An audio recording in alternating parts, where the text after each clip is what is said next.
Pensa só, o Manual de Instruções para a Fé, mas feito não para grandes teólogos, e sim para quem está começando do zero mesmo.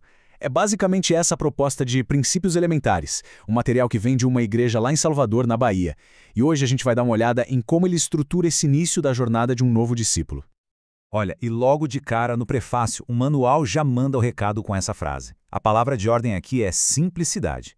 A ideia é fugir daquela teologia super complexa, acadêmica, e ir direto ao que importa. Porque, na visão dos autores, o evangelho é exatamente isso: direto, simples e acessível. E para deixar essa ideia bem clara, eles usam uma metáfora visual que é bem forte. O manual diz que a missão é alimentar cordeiros e não girafas. A imagem é ótima, né? Cordeiros comem o que está ali, no chão, ao alcance. Já as girafas precisam esticar aquele pescoção todo para alcançar as folhas lá no alto. A mensagem é essa: o ensino tem que ser para todo mundo e não uma teologia de pescoço comprido só para quem já tem muita bagagem.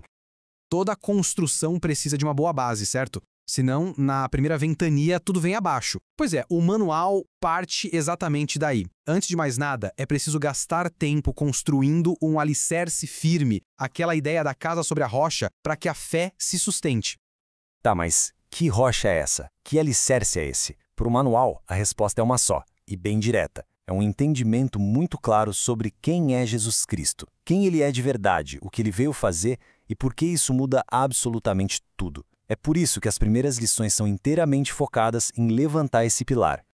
E essa construção do alicerce é feita contando uma história, uma grande narrativa que se desenrola ao longo das 8 primeiras lições. Começa lá, na eternidade, com Cristo existindo junto a Deus.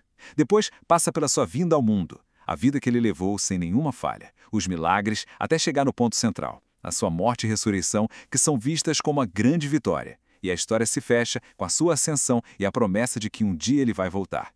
É o arco completo, do começo ao fim. Ok, com essa base bem firme, o manual faz uma virada de chave. É um pivô importante. A pergunta muda. Deixa de ser só em quem acreditar e passa a ser, certo? E agora, o que eu faço com isso? A crença, a partir daqui, se transforma numa missão bem prática. E o coração dessa missão, segundo o texto, está numa ordem bem específica. O manual faz questão de ressaltar que a instrução final de Jesus não foi algo genérico como espalhem a mensagem. Foi uma ação muito mais profunda: fazer discípulos. Essa expressão é tratada como a diretriz principal, o que dá o norte para todo o resto.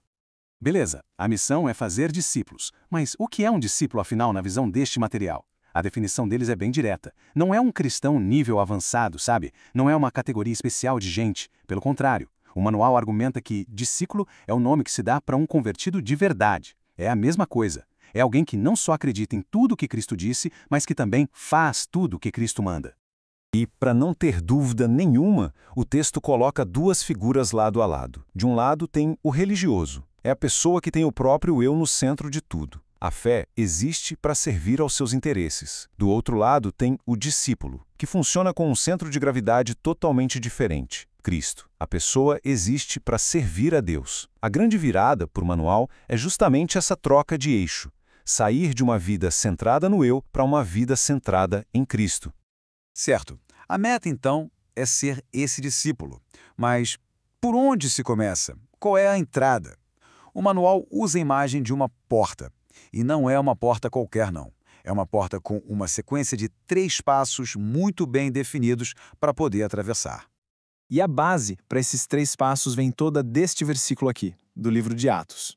O manual interpreta essa passagem como uma receita mesmo, uma sequência exata de ações que formam a única entrada para essa nova vida. Então vamos ver esses 3 passos. O primeiro é o arrependimento, que o texto define não como um sentimento, mas como uma decisão. A decisão de trocar a independência pessoal pela dependência total em Deus.